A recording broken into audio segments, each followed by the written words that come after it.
Breaking news చూస్తున్నాం. ప్రస్తుతానికి AP డేంజర్లో ఉన్నట్టు తెలుస్తుంది. ఏపీని స్క్రబ్ టైఫస్ వణికిస్తుంది ప్రస్తుతానికి. ఇవాళ స్క్రబ్ టైఫస్కి సంబంధించి ప్రకాశం జిల్లాలో మరొక మహిళ మృతి చెందింది. ఇప్పటి వరకు మొత్తంగా 10 మంది మృతి చెందారు. 10 మందిలో ఇప్పుడు స్క్రబ్ టైఫస్ ఏపీ ప్రభుత్వం అలర్ట్ అయింది. స్క్రబ్ టైఫస్ వల్ల 10 మంది చనిపోవడంతో ఏపీ ప్రభుత్వం అలర్ట్ అయింది. వైద్య నిపుణులతో ఇటు సీఎం చంద్రబాబు నాయుడు కూడా సమీక్షా భేటీని నిర్వహించారంటే అర్థం చేసుకోవచ్చు. వ్యాధిని తేలిగ్గా తీసుకోవద్దని చెప్పేసి అధికార యంత్రాంగానికి ఆయన ఆదేశాలను జారీ చేశారు. అలాగే జాతీయ స్థాయి వైద్య నిపుణులతో ప్రత్యేక టాస్క్ ఫోర్స్ను కూడా ఏర్పాటు చేసే ప్రయత్నం చేస్తున్నారు. ఇటు వ్యాధిని నివారించేందుకు తక్షణ చర్యలు చేపట్టాలి అని చెప్పి ఆయన చెప్పుకొచ్చారు. ఇటు రాష్ట్రంలో 1592 స్క్రబ్ టైఫస్ కేసులు నమోదయ్యాయి. చిత్తూరు జిల్లాలో అత్యధికంగా 420 కేసులు నమోదయ్యాయి. మొత్తం మీద ఇప్పటిదాకా ఏపీలో స్క్రబ్ టైఫస్ వల్ల చనిపోయిన వ్యక్తుల సంఖ్య 10 మందిని తాకింది. సో 10 మందిని తాకింది కాబట్టి ఖచ్చితంగా ఇది ఒక ఎమర్జెన్సీగా డిక్లేర్ చేయొచ్చు, మెడికల్ ఎమర్జెన్సీ అని చెప్పుకోవచ్చు. సో మొత్తం మీద సీఎం చంద్రబాబు నాయుడు మరి ఒక సమీక్షా భేటీని అయితే నిర్వహించి ఇటు ఆదేశాలను జారీ చేసినట్టు తెలుస్తుంది. దీనికి సంబంధించి ఒకసారి మరిన్ని వివరాలు కూడా తెలుసుకునే ప్రయత్నం చేద్దాం. మా ఏపీ ఇన్పుట్ ఎడిటర్ కృష్ణమోహన్ మనతో పాటు అందుబాటులో ఉన్నారు. ఆయనతో మాట్లాడి తెలుసుకునే ప్రయత్నం చేద్దాం. కృష్ణమోహన్, చెప్పండి, ఒక స్టేట్ లెవెల్ ఎమర్జెన్సీని డిక్లేర్ చేసినట్టేనా ఆల్మోస్ట్? బికాస్ 10 మంది చనిపోయారు కదా ఇప్పటిదాకా.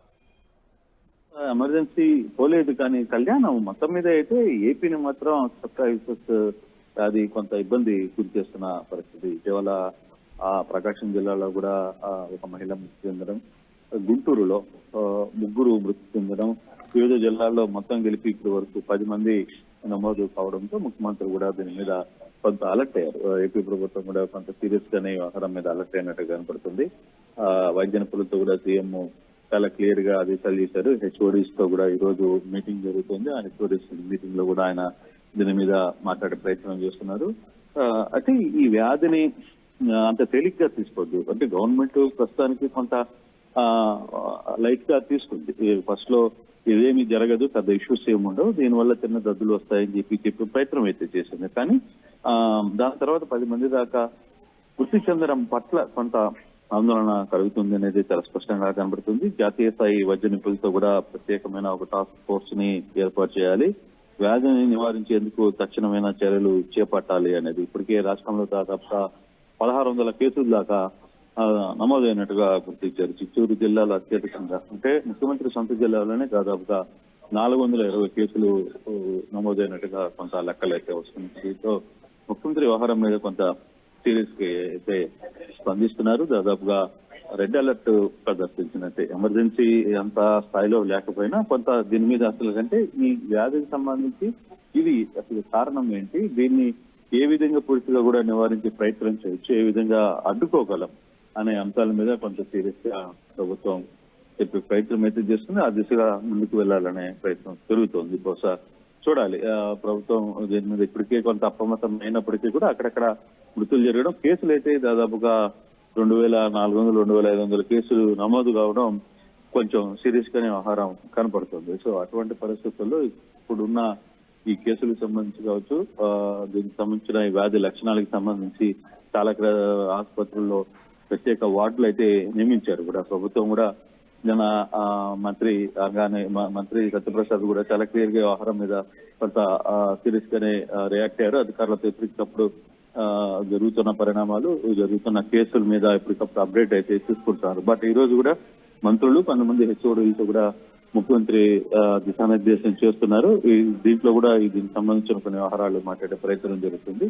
కానీ కొంత ప్రభుత్వం అయితే అప్రమత్తమైంది అనేది చాలా క్లియర్ గా చెప్పాల్సిన పరిస్థితి. కృష్ణమోహన్, అయితే దీనికి సంబంధించి ఏదైనా టాస్క్ ఫోర్స్ ని ఆయన ఏర్పాటు చేశారా?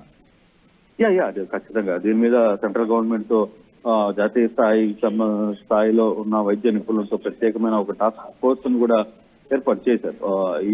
ఈ దశగా ఎందుకు అసలుకి ఈ రీజన్ ఎందుకు వస్తుంది, పర్టికులర్ గా ఏపీలోనే వస్తుందా, ఇతర రాష్ట్రాల్లో కూడా ఈ ఆహారం వస్తుందా, చిన్న పురుగు పుట్టడం వల్ల వచ్చే ఈ అంశాలలో ఎంతవరకు దీన్ని ముందుకు దీన్ని ఎలా అరకట్టాలనే అంశం మీద కూడా కొంత ప్రయత్నం అయితే చాలా సీరియస్ గా జరుగుతోంది.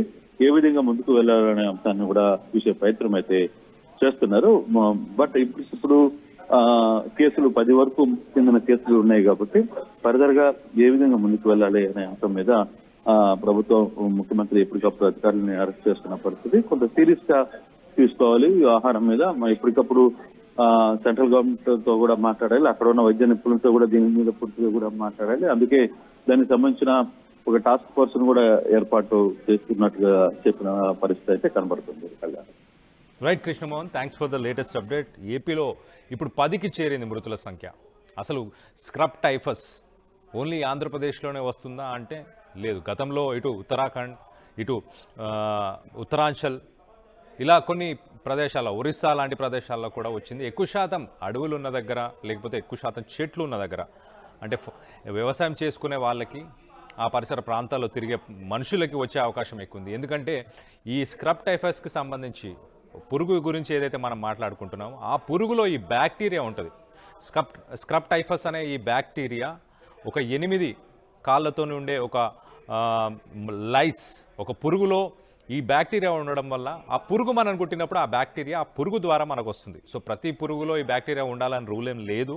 కానీ ఎక్కువ శాతం వ్యవసాయం చేసేవాళ్ళు, అడవులకు దగ్గరగా ఉన్న వాళ్ళు, వాళ్ళ పరిస్థితి మాత్రం వాళ్ళకి వచ్చే అవకాశాలు ఎక్కువ ఉన్నాయి. ఇప్పుడు ఏపీలో దాదాపు 1500 నుంచి 2000 దాకా కేసెస్ కూడా నమోదైనాయి. సో ఇటు ఏపీ గవర్నమెంట్కి సంబంధించి ఇటు సీఎం చంద్రబాబు నాయుడు, అలాగే మంత్రులు, అలాగే హెల్త్ డిపార్ట్మెంట్కి సంబంధించిన హెచ్ఓడీస్, వీళ్ళందరూ కూడా ఒక టాస్క్ ఫోర్స్ని కూడా ఏర్పాటు చేస్తున్నారు. అంటే ఎక్కువ శాంపిల్స్ని కలెక్ట్ చేసి అసలు దీన్ని ఎలా నివారించాలి, తొలి దశలోనే, ప్రిలిమినరీ స్టేజ్లోనే దీన్ని ఎలా అవాయిడ్ చేయాలన్న ఉద్దేశంతో ఇటు కేంద్రానికి, సెంట్రల్ గవర్నమెంట్కి సంబంధించిన స్పెషలిస్టులు, నిపుణులతో కూడా డిస్కషన్ చేసినట్టు తెలుస్తుంది. సో మొత్తం మీద ఇంట్రెస్టింగ్ విషయం ఏంటంటే ఇప్పుడు గవర్నమెంట్ కూడా దీనిని సీరియస్గా తీసుకుంది. ఇటు సీఎం కూడా రెస్పాండ్ అవుతున్నారు. కేసెస్ కూడా ఎక్కువ ఇంక్రీజ్ అవుతున్నాయి. సో ఒక్కసారి సిమ్టమ్స్ గురించి కూడా మీ అందరికీ చెప్పే ప్రయత్నం చేస్తా. మలేరియా అలాగే డెంగ్యూ వచ్చినప్పుడు ఎలాగైతే ఒక చిల్స్, చలి జ్వరం, ఫీవర్, అలాగే వామిటింగ్, నాసియా, ఇలాంటి సిమ్టమ్సే దీనికి, ఈ స్క్రబ్ టైఫస్కి కూడా ఇలాంటి సిమ్టమ్సే వస్తాయి. సో ఈ సిమ్టమ్స్ వచ్చినప్పుడు మీకు ఒక 6 days, 7 days, ఒక 1 week మీకు తగ్గట్లేదు అన్నప్పుడు మీరు ఖచ్చితంగా మీ దగ్గరలో ఉన్న ప్రైమరీ హెల్త్ కేర్ సెంటర్ కానీ, గవర్నమెంట్ హాస్పిటల్ కానీ, హాస్పిటల్స్కి వెళ్ళండి ఖచ్చితంగా. అక్కడ ఆల్రెడీ ఇప్పుడు ఏపీ మొత్తంలో ప్రతి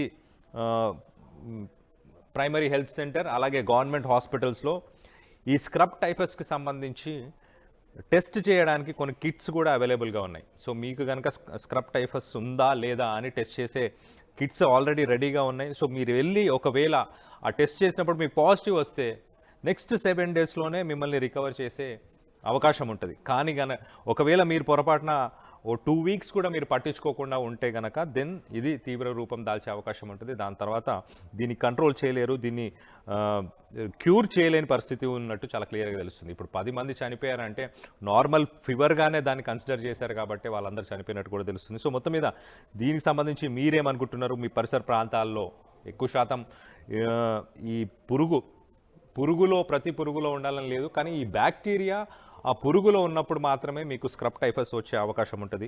సో అవాయిడ్ చేయండి. ఇటు ఎలుకలు, ర్యాట్స్, స్క్విరిల్స్ ఓర్ ర్యాబిట్స్, అలాగే ఆవులు కానీ, వీటి దగ్గర మీకు ఏమైనా కొట్టినట్టు అనిపించినా ఒకసారి క్రాస్ చెక్ చేయండి. ఒకసారి మీరు ఆ సిమ్టమ్స్ని గమనించండి. ఒకవేళ మీకు ఆ సిమ్టమ్స్ కంటిన్యూ అవుతున్నాయి అన్నప్పుడు మీరు డెఫినెట్గా హాస్పిటల్ విజిట్ చేస్తే దీన్ని అవాయిడ్ చేయొచ్చు. మీరు ఈ డెత్ కేసెస్ని కూడా అవాయిడ్ చేయొచ్చు. గతంలో మనం చూస్తే ఇటు ఉత్తరాఖండ్ అలాగే ఒరిస్సా, ఈ స్టేట్స్లో కూడా స్క్రబ్ టైఫస్కి సంబంధించిన కేసెస్ గతంలో కూడా వచ్చాయి. కానీ ఈసారి ఆంధ్రప్రదేశ్లోనే ఎక్కువ ఎందుకు వస్తున్నాయి అన్న కోణంలో ప్రస్తుతానికి అయితే గవర్నమెంట్ కూడా ఇనిషియేటివ్ తీసుకుంది. గవర్నమెంట్ కూడా ఎగ్జామిన్ చేస్తుంది. స్ట్రాటజికల్గా దీన్ని ఎట్లా ప్రివెంట్ చేయాలన్న ఉద్దేశంతో కూడా ముందుకెళ్తున్నట్టు తెలుస్తుంది.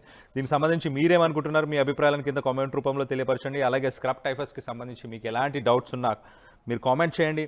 నెక్స్ట్ వీడియోస్లో మేము ఖచ్చితంగా దీనికి సంబంధించి ఇన్ఫర్మేషన్ ఇచ్చే ప్రయత్నం చేస్తాం.